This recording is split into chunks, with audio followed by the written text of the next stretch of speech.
Hi there. So, yeah, most of our lives, right, evolve around satisfying our mind's desires, right? So, what happens usually is like our five senses go out into the external world and they bring back impressions, right? They bring back sensations, they bring back maybe even memories from things they see, right? Anything that your five senses pick up creates something, emotion, right, in your mind. So either what your senses pick up is something that your mind wants, right? Then your mind creates a desire. And you're busy satisfying this desire.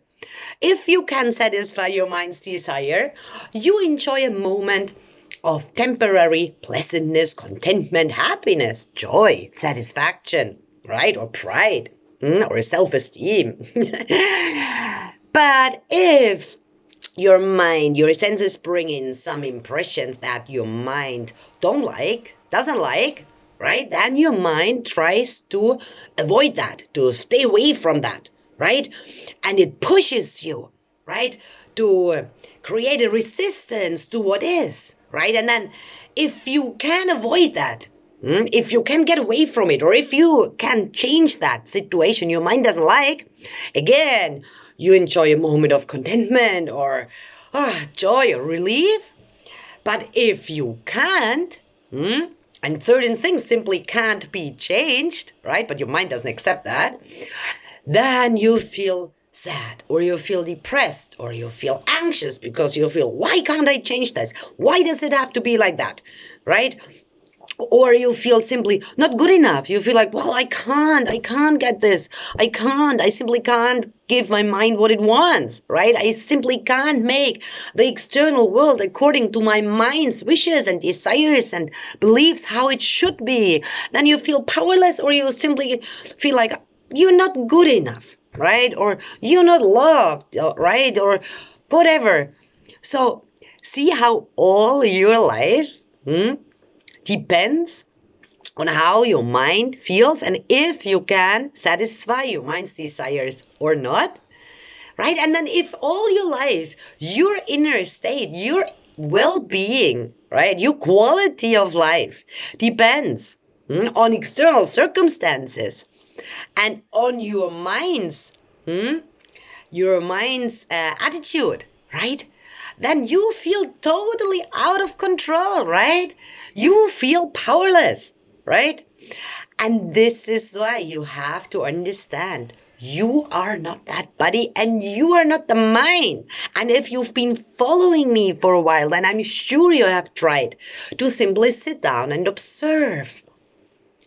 And when you observe the ever-changing nature of life in your own body, in your mind, and around you, then you notice that the only thing that's not changing is you, the silent witness, the observer of all of this. You observe sensations.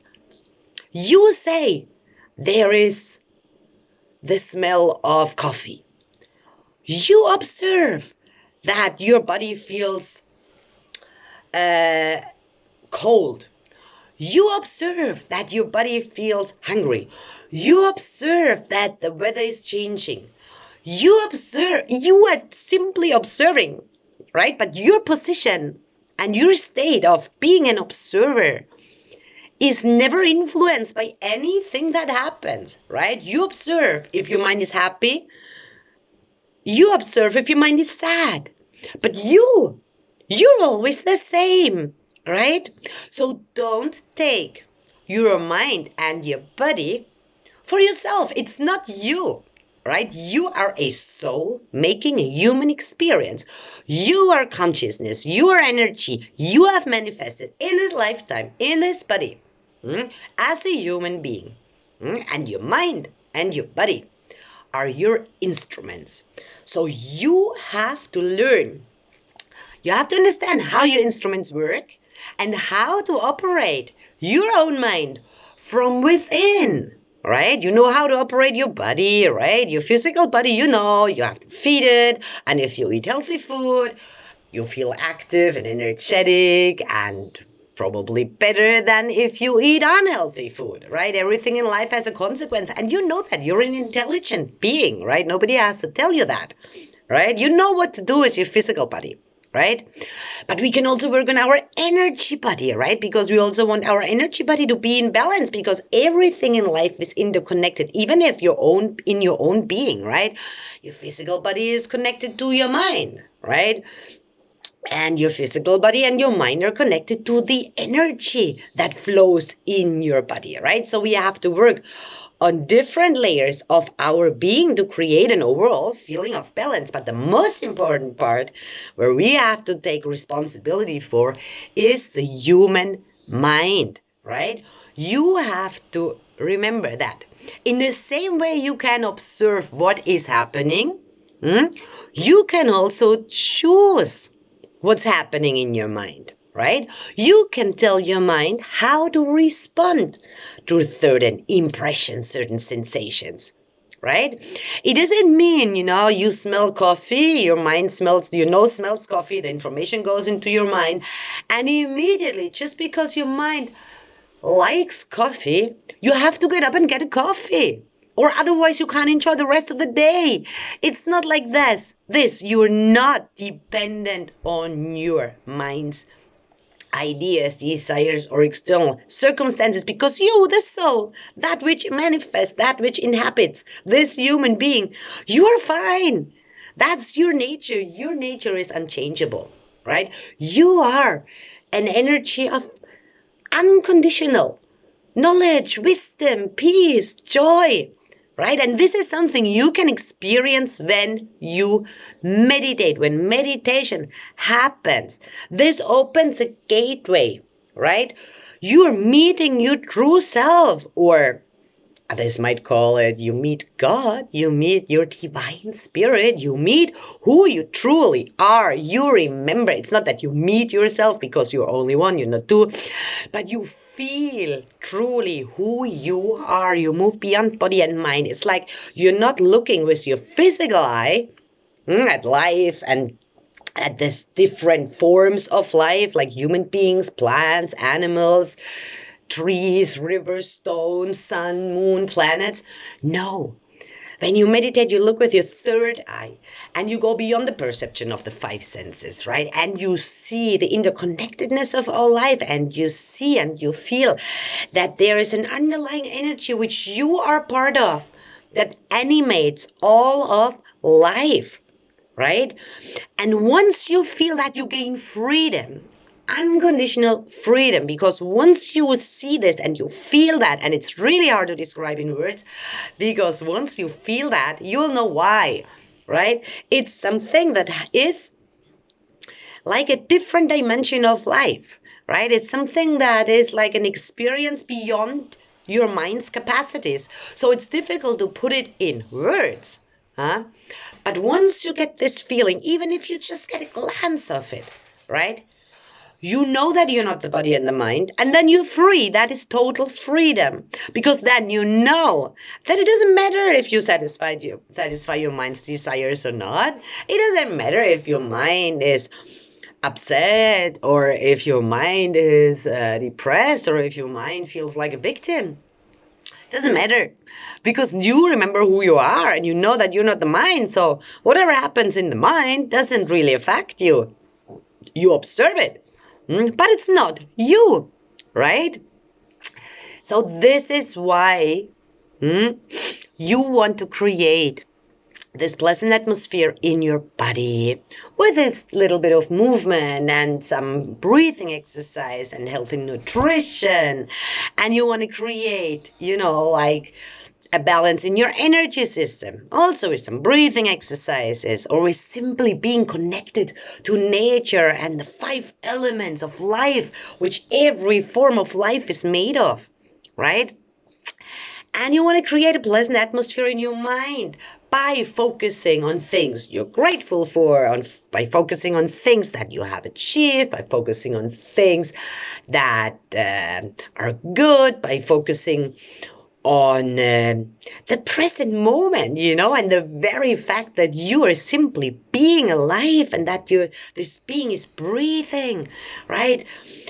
And you simply want to create this overall pleasant atmosphere, so that you are in a state of calmness and contentment and can sit down, close your eyes without being disturbed, without being pushed to compulsive behavior, without being pushed to run after your mind and satisfy its desires, and simply be and simply focus on your third eye and on this door to a higher perception of yourself and of life, right? So that is the magic that can happen when meditation happens.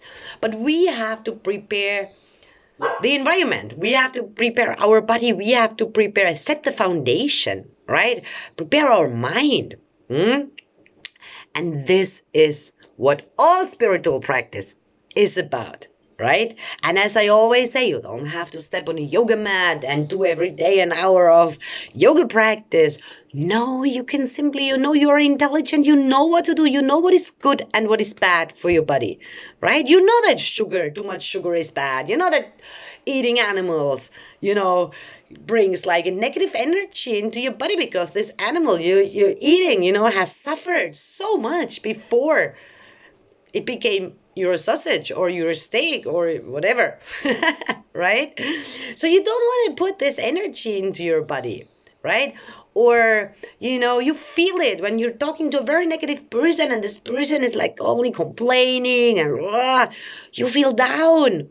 So you know what you have to do, to create a good atmosphere. You know that when you allow your mind to pull you into the past, or to focus only on the things that didn't go as your mind wanted them to go. Or, if you allow your mind to pull you constantly into the present and imagine things that might happen and they really make you nervous and scared, that this doesn't enhance the quality of your life and it doesn't make you feel good. It's really logic. You know all that. Just sometimes you're too distracted, right, by the external world and your focus goes only outwards, right? You're either concerned with external things like watching the news, looking on your phone, looking on a screen, listening to other people. So you don't really listen what your body needs and you don't really listen to your energy, if it's out of tune or if it's like polluted by someone or something, right? You don't listen, or you're completely absorbed in your thinking process and you completely forget a lot about life around you and in you, right? So this is why it is so important every day to come back and sit and observe, ask what your body needs, ask how the atmosphere in your mind is, and then you can intervene. Then you, the boss, the soul of this body and this mind, you can choose to change, to take responsibility, to take matters into your own hands. And this is your power. Don't forget that. Don't forget that you're not a slave of your mind. You don't have to do everything your mind says, your mind wants. See, if your mind really pushes you, like your mind desires, let's say, these sweets, right? And you feel like you have to eat the sweets. Now step back for a second. Be very logic and use your intelligence. You really think something bad is going to happen to you if you don't eat the sweets? Do you really think that you're going to die if you don't eat the sweets? Do you really think you're going to suffer all day if you don't eat those sweets? No. And then you look at the different side of it and you are very logic with your mind and you tell your mind, listen, sugar, really bad for my body. I don't need that sugar. It is the craving you are creating that want sugar. But I don't want it because I know it's not good for me. So I resist and I decide to be okay and content without giving you what you want. And see what happens. In the beginning, your mind will rebel because your mind is not used to you taking responsibility, being the boss. So your mind will poke you and poke you and poke you. See it as a game, see it as a little challenge you have with your mind until your mind understands, oh my God, he or she really understood something, and now they're taking their power back, and now I can't do anymore what I want. So it's a practice, it's a practice in responding responsibly to your mind. And these little things that will give you your power back, that will make you feel powerful, right? And when you feel powerful, you decide what's happening in your mind. And when you decide what's happening in your mind and what's happening in your body, then you can also decide to sit down, close your eyes, be still, and meditate. And through meditation, you will gain clarity, even more clarity. You will tap into a frequency of higher consciousness where your human five senses cannot enter.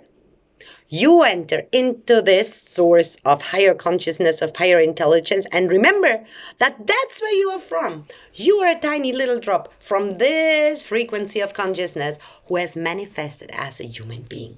And when you remember that you're that, your life changes. You lead a self-determined life. Your life is not determined anymore by external circumstances, external conditions, or your mind's desires and likes and dislikes. You're free.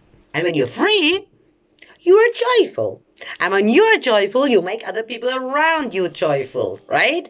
And when you understand that everything in life is interconnected and that in every living being vibrates the same energy that is your true self, then you don't need to compare yourself with others anymore, right? Then you don't want to fight others anymore. Then you don't want to treat others bad anymore, right? You see the oneness of life, and you understand that being alive means being one tiny little speck of dust in a big picture. It's like one little tiny piece of puzzle, right?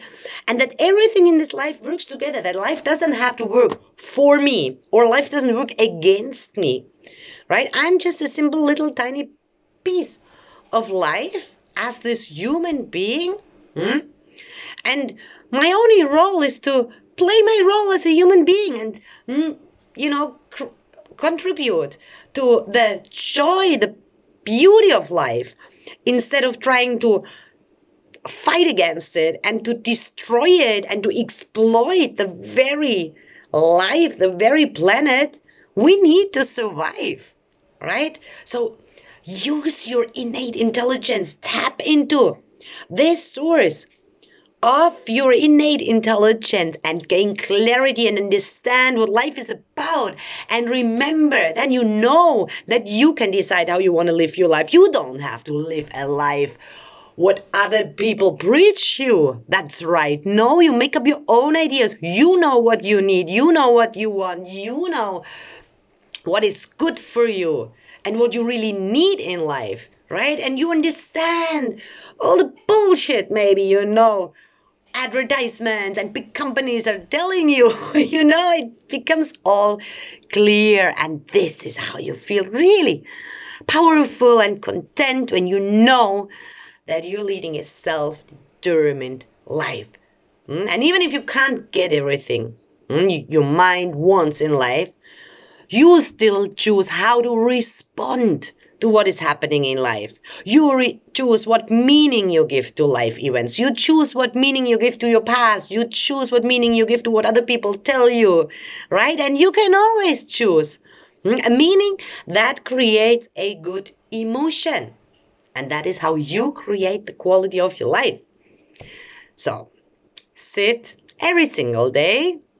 Close your eyes, keep your spine straight, take off your glasses if you're wearing glasses, put your hands in Gyan Mudra, thumb and index finger together, 3 fingers closed, turn your palms up, put your hands on your legs, spine straight, lift your chin up and concentrate on the point between your eyebrows. Let your breath flow and relax your face and tongue and stay there and do nothing. Doing nothing means you're not getting involved with the chatter of your mind. Doing nothing means not giving attention to what's happening in here. Not giving attention, not labeling, no commenting, no giving names to whatever is happening. You're just there, pure existence. That's it. And if your mind, because your mind wants this power struggle, if your mind is trying to pull your attention away, doesn't matter. Bring it back. Imagine your mind like a kite. You're flying and sometimes the wind gets a little bit stronger and choo, your attention goes away and you're following a thought and you enter into a dialogue with your mind. Or you're like, you have to remove this fly sitting on your arm, right? Okay, doesn't matter. It's practice. We'll get there. Just bring it back. There. Don't expect anything. Don't wait for anything. Just sit and be. Don't answer your thoughts. Don't wrap your attention around the thought. Just let it flow like your breath flows. And just practice being alive instead of doing. Right? So, let me know, as always, if there is anything that is not clear, or if you need further instructions, right? And if you need more personal advice, you can always contact me for a free coaching call. All right? So, have a beautiful day.